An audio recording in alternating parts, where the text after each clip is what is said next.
Número 1. A figura abaixo representa dois blocos A e B ligadas por um fio inextensível e apoiados sobre uma superfície horizontal.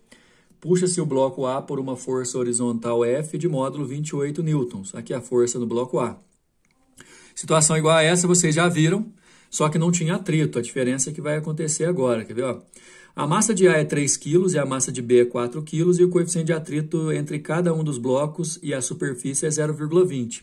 Aqui vai acontecer o seguinte, ó. Primeiro, tem atrito, já diferenciou daquilo que vocês já estavam acostumados. Segundo, o sistema inteiro tem uma massa de 7 kg, portanto, com a gravidade igual a 10, um peso total de 70 newtons.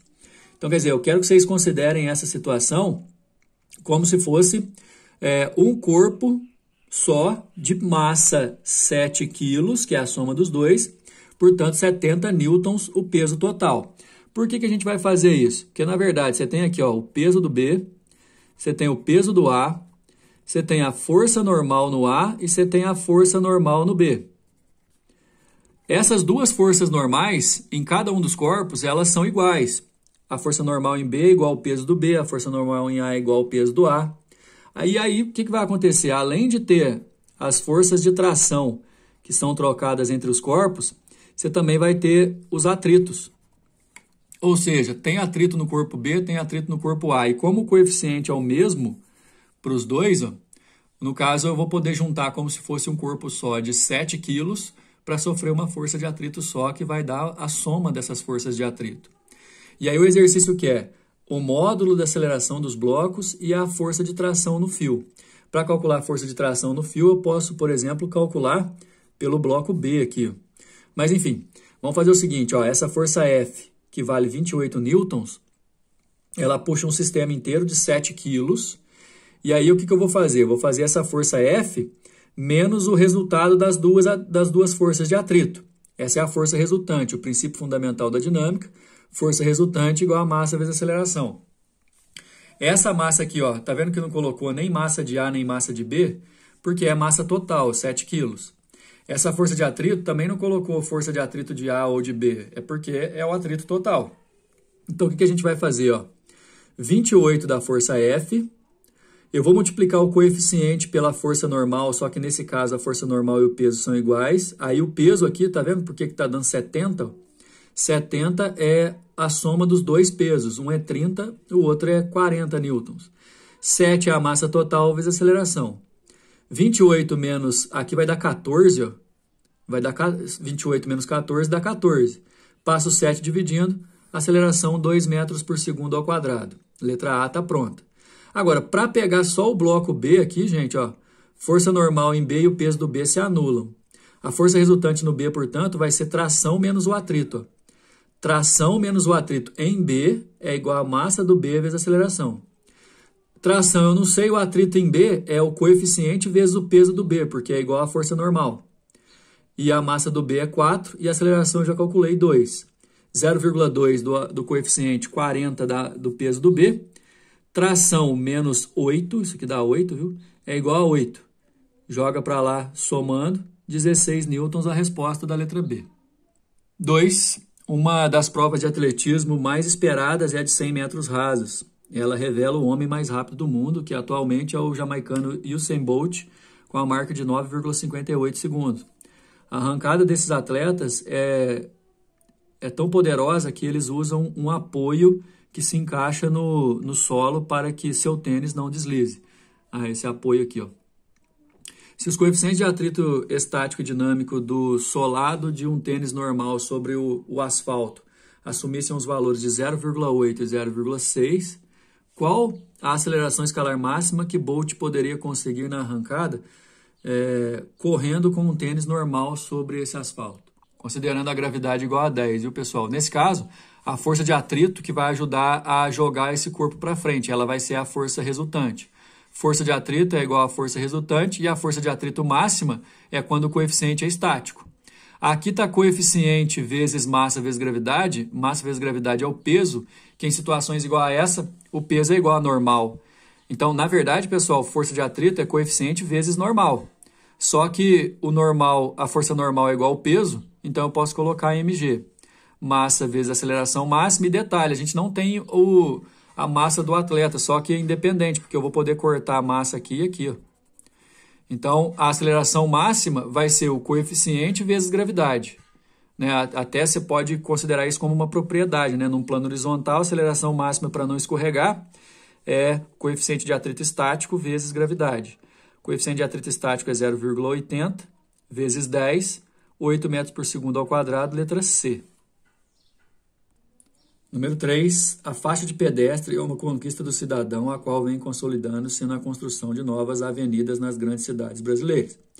O motorista trafegando em uma avenida a 54 km por hora observa um pedestre atravessando a faixa e aciona os freios, aplicando uma desaceleração constante no veículo, o qual para depois de 5 segundos. Sabendo-se que o motorista conseguiu respeitar a faixa, afirma-se que o coeficiente de atrito cinético entre os pneus e a estrada vale. Olha só, a gente tem alguns detalhes aqui, ó.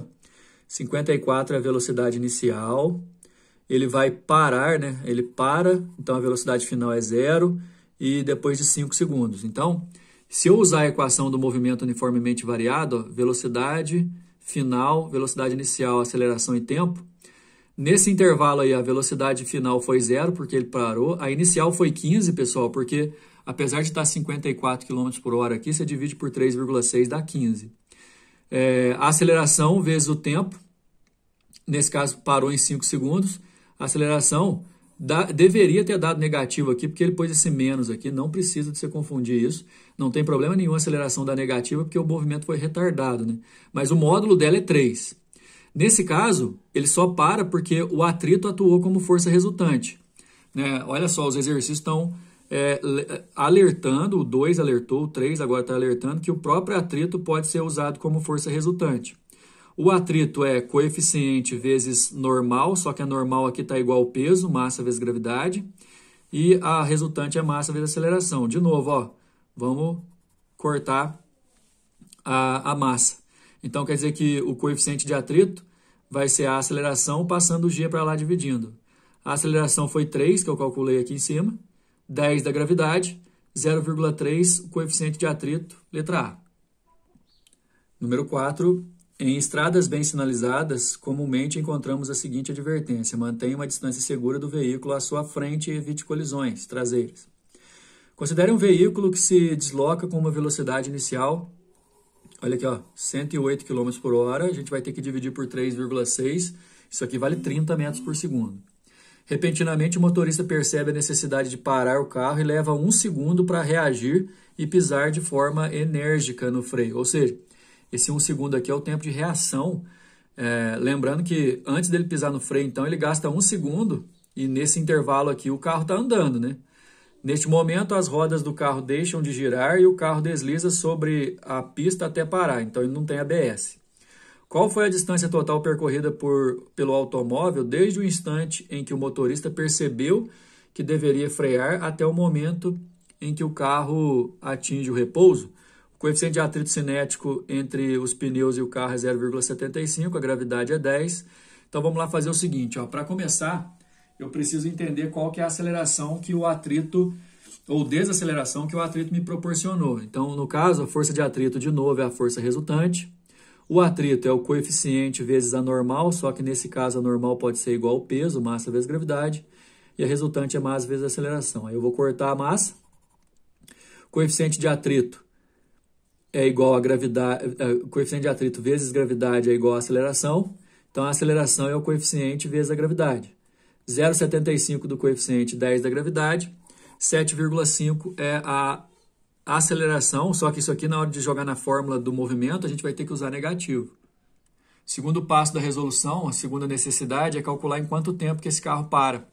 Que aí a gente vai saber quanto tempo que durou ao máximo o nosso movimento. Velocidade final é 0, a inicial, como eu havia dito aqui, ó, ela é 108, mas você tem que dividir por 3,6, dá 30. Menos 7,5 é a aceleração proporcionada pela força de atrito, é negativo.